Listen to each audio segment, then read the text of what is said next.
Hey everyone, Zach Arnold here, creator of Optimize Yourself, to tell you a little bit about this special interview, which is going to be a little bit different than my usual episodes. In the following conversation, I chat with Roger Barton and Brad Thomas, the co-founders of the company Evercast. If you are a content creator or somebody who works in the entertainment industry and you have yet to hear about Evercast, well, you need to, because this technology has the potential to change the way that you both work and live in our post-pandemic reality. As Brad and Roger will talk about in this interview, Evercast is essentially the Zoom for creatives, a live streaming and video conferencing platform combined with blink of an eye low latency that empowers you to collaborate from your workstation to anyone else's device worldwide. You can basically stream anything to anyone, anywhere, but unlike Zoom, when it comes to live streaming video content, it actually works. The first time that I was introduced to Evercast, all I can think to myself was game changer. I cannot stress this enough. Evercast will change the way that we collaborate. If you value your craft, your well-being, and spending quality time with the ones you love, Evercast now makes that possible for you and me. So, without further ado, my conversation with the newest sponsors of the Optimize Yourself podcast, the co-founders of Evercast, Brad Thomas and award-winning editor Roger Barton. To learn more about Evercast, visit optimizeyourself.me/Evercast. I'm here today with Roger Barton and Brad Thomas, the co-founders of Evercast. Gentlemen, it is a pleasure to have this conversation with you today. Really happy to be here. Thanks, Zach. So I want to frame this for the audience because this is going to be a little bit different than the podcast that I usually do. Complete shameless plug, you guys are now a sponsor of my Optimize Yourself program. And for somebody listening thinking, well, of course he's going to have them back on to talk about their product, they're paying him. Let me make this very clear to you guys. I was a huge supporter of Evercast, and that's why they're a sponsor. I'm not a supporter because they're a sponsor. So I want to make that very clear. As I was telling you guys, I was first introduced to Evercast a little over a year ago at the American Cinema Editors Tech Fest. And about 5 minutes into your presentation, Roger, about what Evercast was, I said, oh my God, this is a game changer for creative professionals in our industry, and I don't care how long it takes. I need to work with these guys. And now here we are on this call, and we made it happen, and I'm very excited to finally get this conversation on the record. It's been a long road here, that's for sure. Yeah, no doubt, right? I think for both of us, we've been chatting offline about how the post-pandemic world has really changed the way that we do business and the people that we're doing business with and the speed at which we need to do business based on the changing needs. And where I would like to start is, could you help me and help my audience better understand who are the people that come to you the most and what is the problem that they're hoping Evercast will solve? I guess I'll take that one. Being the first user of Evercast, I came to the platform because I was looking for a platform that would help me collaborate from LA to Atlanta so that I wouldn't have to travel there for 4 months. I've been doing this for over 20 years, and the time I spend away from my home and my family has really had an impact on my life. I'm now a single dad. I'm trying to raise a 16-year-old on my own. So living this lifestyle of a feature film editor has really had an impact on me. So I was really looking for something to push back against all of these lifestyle infringements that are imposed on us, both by schedules and expectations. And some of those are needless expectations. That's the way it works in post-production, where yesterday's miracle becomes today's expectation. Yeah, and so you set these precedents, and suddenly, that's the expectation that you're going to work, 80 hours this week because last week you had to do it to meet a deadline of some sort. So I was looking for a way to avoid travel. What I realized once I became the first user of Evercast is that it brings so much more to the table. So I found that by using it, I was able to regain control over my life because it made me so much more efficient in the cutting room.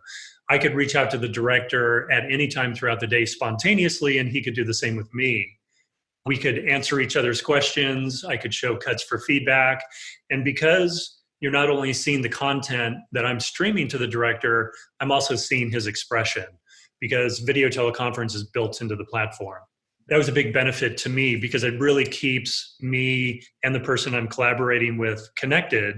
And then Brad was super smart to build in these other features into the platform like the ability to record the entire session. When I came on later, I helped them sort of develop other features that we have since introduced and will continue to come out over the next few months. But I found that being more efficient in the cutting room meant that basically I got to go home earlier.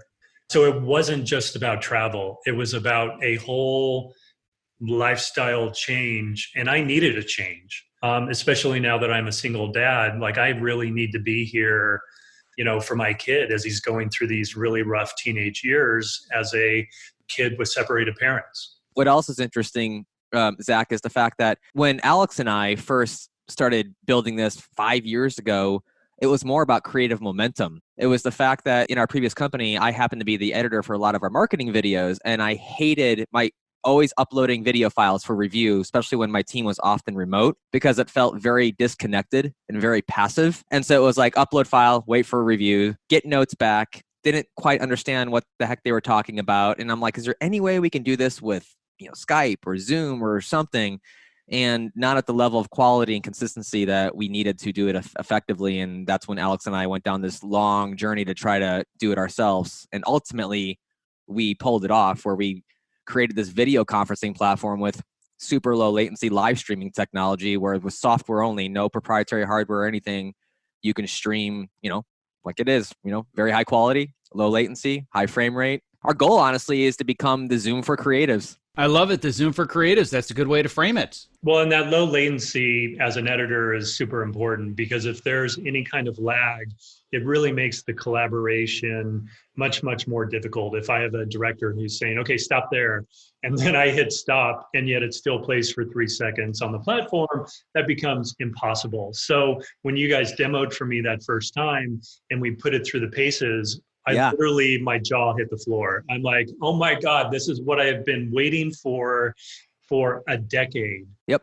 exactly. The creative momentum, right? It's those instant moments of feedback and interaction that means so much to the project. Well, I was sitting in my cutting room in LA. The director was shooting in Atlanta, and literally they had a laptop on set wirelessly that they were passing around between the DP and the director as I'm streaming out of my Avid.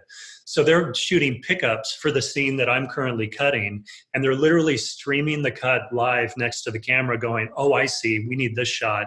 Oh, we need to pick up this shot, this insert, whatever it was. And it literally saved a day of shooting, because otherwise I never would have been able to get them what they needed to see before they wrapped shooting that day. I think one of the really unique things that Evercast offers that so many other collaborative platforms do not is the fact that this goes way beyond the edit room.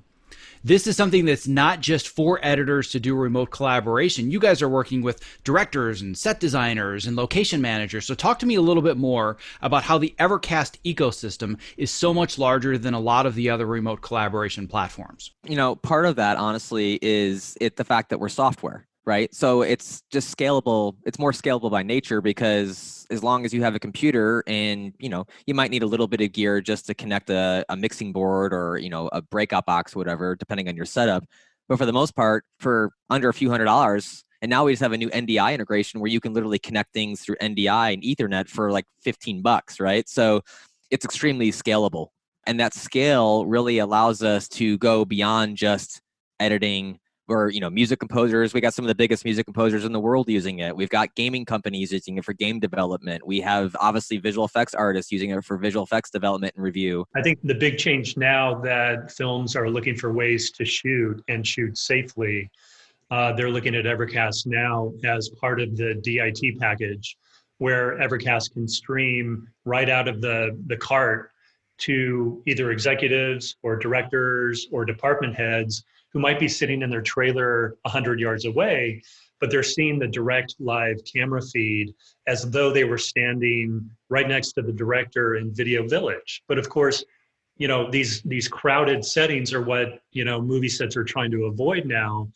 So Evercast allows all of the people who need to see the image that's being shot live see it, but they see it at a distance. Yep. And it's showing too that even after COVID is over, hopefully one day, it's not everyone has to be on location. Studios will save money directors are personally reaching out to us. I mean, it'll be cool to go back into the office occasionally, but I live in Malibu, the cutting room's in Burbank. That's an hour and a half for me each way that I am now saving, that I can spend time with my kids, or I can spend time back towards the project. I think what, like Roger always said, back towards the screen, or whatever you used to say. Back in the day, put all that time back into the project if you need to. So it's been amazing. So what I'd love to know a little bit more about now is going back to this idea of Roger was the first user. Since then, you've added another user or two to the playbook. You guys have had a little bit of a growth spurt over the last 6 months, 2 years, to say the least. Yeah. So talk to me a little bit more about who specifically really comes to you the most, and what is it that they're really looking to do? Because if I'm standing from the outside, I'm thinking, well, I can do a lot of this stuff with Zoom now. I don't really get it. So when people have already tried Zoom or tried Skype or tried laptop, whatever they're doing, some jerry-rigged thing, what's the problem that people want Evercast to desperately solve? I think we have a lot of people who obviously come from Zoom and stuff like that. And it's really about consistent, high quality streaming, whatever it is you're streaming, whether it's editorial, visual effects, Pro Tools for music composition, live shot cameras. It's consistent. The latency is always consistently low, sub 200 milliseconds. Audio and video, lip sync always stays in sync. Color quality, because we use some pretty incredible codecs. So it's just a different technology geared towards this specific type of creative use case. And through the lens of a studio who's invested, anywhere between 5 to 10 to 100 to $200 million in the project, security is the top of their list. They won't even get near you if they feel like the platform is in any way insecure. So that was our first biggest hurdle, to get the studios to kick the tires, to test the platform.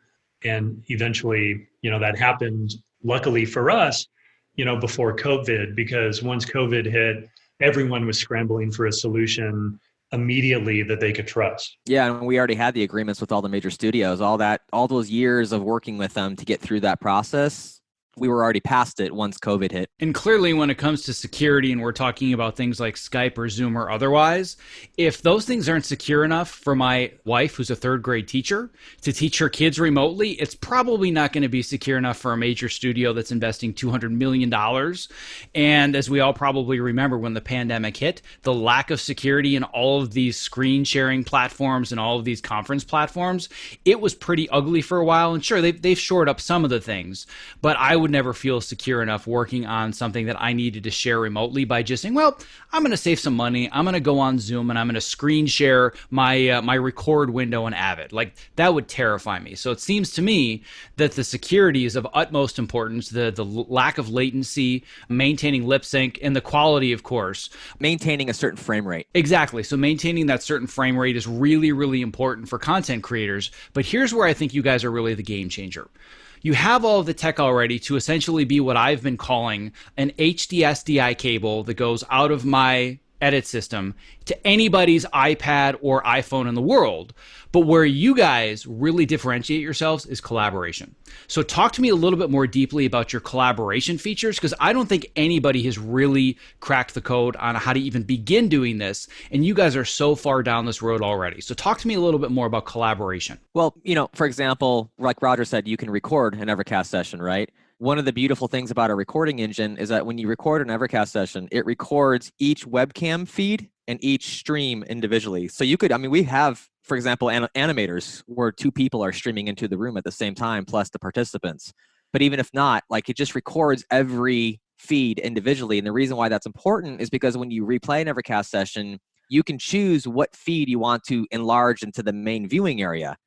What we've been finding from a lot of editors particularly is that they're using it to watch the director's feedback, body language, which is really interesting. It's not the reason why we built it for that, but it's interesting how a lot of editors have come back to us to tell us that they were watching the feedback. And then also, Roger used this quite a bit on Godzilla, but you can take notes through a chat system, and those notes are time-stamped to the moment in the recording.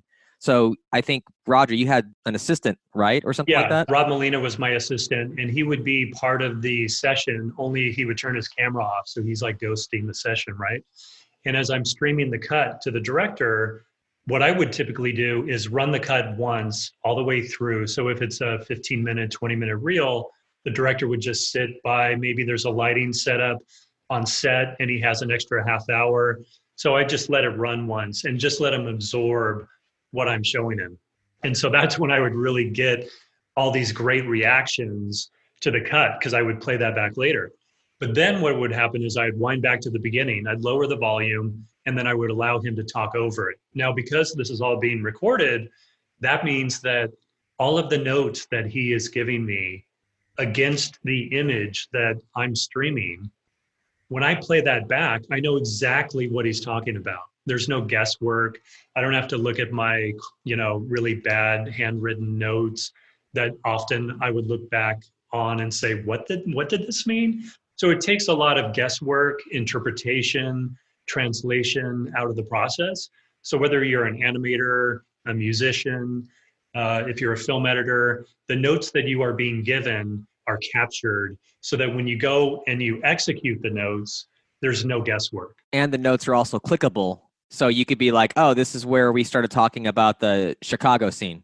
And you can click a link on that note and it opens up the playback engine and goes right to that moment where the note was taken in the recording, which makes it also, you're basically doing active indexing while this session's happening. I love it. I love it. And when it comes to the idea too, going back to not having to worry about the chicken scratch notes and having such a clear view with the time stamps and the time code, like I can't tell you how many times I've had these like darkroom screenings and then I look at my notes and I'm like, a 107 facial recognition up MX down arrow. Right, exactly. I have no idea what that means. What the heck does that mean? What is that, right? I've been there, brother. Literally, the reason why we created the platform in the beginning was exactly what you use. At 2 minutes and 36 seconds, I don't like the way the hair color. What?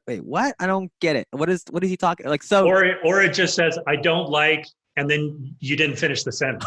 This isn't working because, oh crap, next note. Nope. And then you have to go and you have to get clarity on it. Whether you're in a live session where you're getting that feedback immediately, or you can't get it immediately, so you record the session and you can share those clips with people on the production team where there's no room for any confusion. It's like, this is exactly what the director wants. This is exactly what the producer wants. To bring it back, what matters most to me is it makes the entire process more efficient, which then translates to us as creatives who spend way too much time in front of computers. We get to shut it down and we get to go spend time with our friends and family. Up until this point, I've had a lot of people that have come to me as somebody who I wouldn't call myself a workflow expert. However, when it comes to social distancing, I've been doing it at the Olympic level since 2005.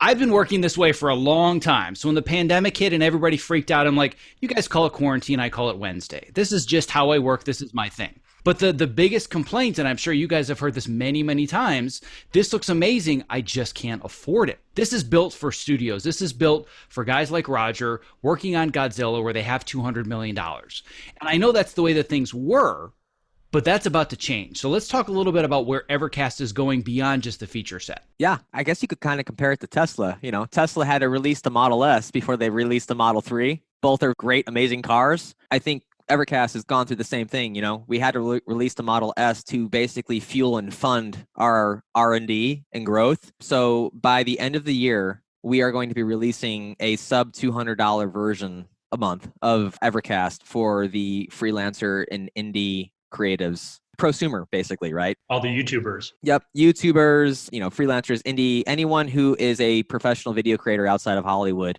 And in terms of what's going to be different about it, it's still going to provide a very high quality stream, still going to have a lot of the features that everyone loves. But some of the security features that we have built in for the studios, it probably won't have. We don't have a clearly defined separation yet, but it is coming. And it's been the most requested thing that we have, which is, please create something for us. And we've listened and we are. Well, I'm guessing it's no surprise to either of you. When that is available, your lives are going to change because of the vast majority of people that come to me asking these questions. What do you recommend? I tell everybody the same thing. If it's in your budget, Evercast, no question. If it's not, well, then you cobble something together with Zoom and a laptop camera and you do your best. And they all say the same thing. Yeah, but when is a cheaper version going to come along? I'm like, I don't know. I don't work for Evercast. But I know when it does come, boy, are you guys going to have people just coming at you, beating down the doors for this thing. Well, the beauty is Brad and Alex designed a platform that doesn't require proprietary hardware, right? So it really allows us to differentiate some of the software benefits that we provide the big studios. If we can pinch some of those off, it takes a lot of development work to achieve this because security is really baked into the platform. We're aiming towards removing some of those protocols, to allow a much, much broader audience to have exposure to it. Yeah, the security side of things is expensive for us, so it will still be a secure platform for a freelancer, but it's just not going to have the probably the elevation of security that we have built in for the Hollywood studios. Yeah, I mean, besides the, incredible security that's baked into the code, the entire platform is being monitored 24/7 by nation state level security people who kind of work in the shadows. Yep. And just so you know, Zach, and I think your listeners should know that if you go to our plans page on evercast.us, you can sign up for early access. And I will say that we just pushed that early access feature. I think it was July 3rd. I'm not going to give the exact number, but a crazy number of people have signed up. And what's even crazier, Zach, is we've done no marketing. We haven't done no social, no paid ads. Literally, all the growth we've had for the last 2.5 years has been completely word of mouth. Well, great products that help change people's lives market themselves, my friend. We've talked about the tech. We've talked about how this product works. I'm sure that there are some gearheads that really want to dive into the tech specs and the details, and that's what your website is for.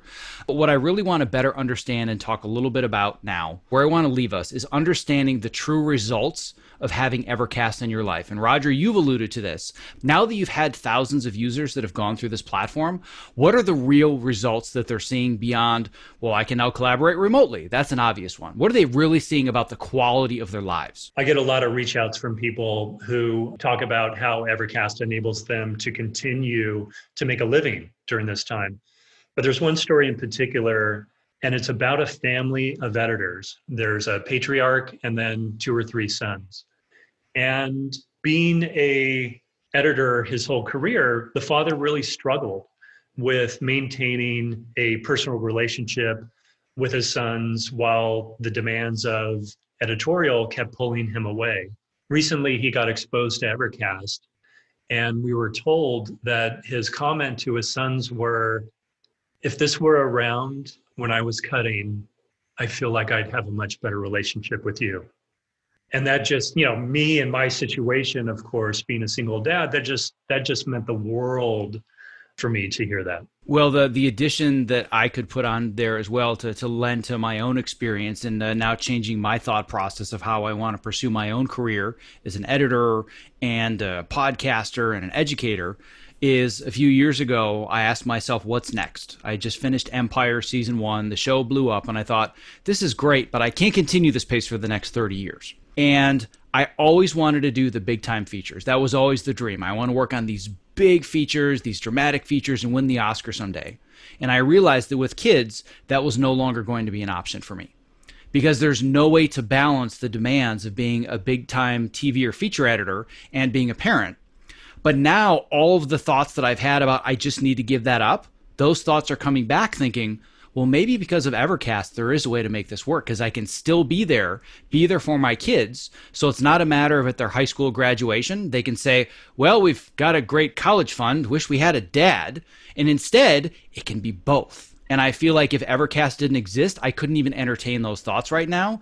But I can still maybe dip my toe back in the big feature game because I know that something like Evercast exists, which can potentially change my life. It makes a lot of things possible, I will tell you that. I mean, I'm cutting a Chris Pratt feature from my office that I've been on now for about 5 months. And I've seen the director in person once during the entire process. We have a virtual relationship, and right now because of necessity. But what I've learned through this process is that even when things return to a new normal, you don't need to be under brick and mortar 90, 100 hours a week. And for me, it's that flexibility that whether it's our technology or some other technology out there, I think what we've learned over the last few months is that this technology can translate to better lives for all of us that give us more flexibility and control while still maintaining the creativity, the creative momentum, and the quality of work. I couldn't have said any of it better myself. And I would say that at this point, I would love to know if there's anything else that we've missed that you want to share about this product, the problems that it solves, the results that it helps your clients achieve. And once we cover that, I just want to make sure people know exactly where to find it and how to sign up. One thing we touched on is where we see Evercast going, because obviously, because of COVID, we had a lot of post-production professionals reach out to us so that they could continue working during this time. But right now, what we're finding is that as studios and independent projects are trying to struggle to find a way to start shooting, it's shifted quite a bit.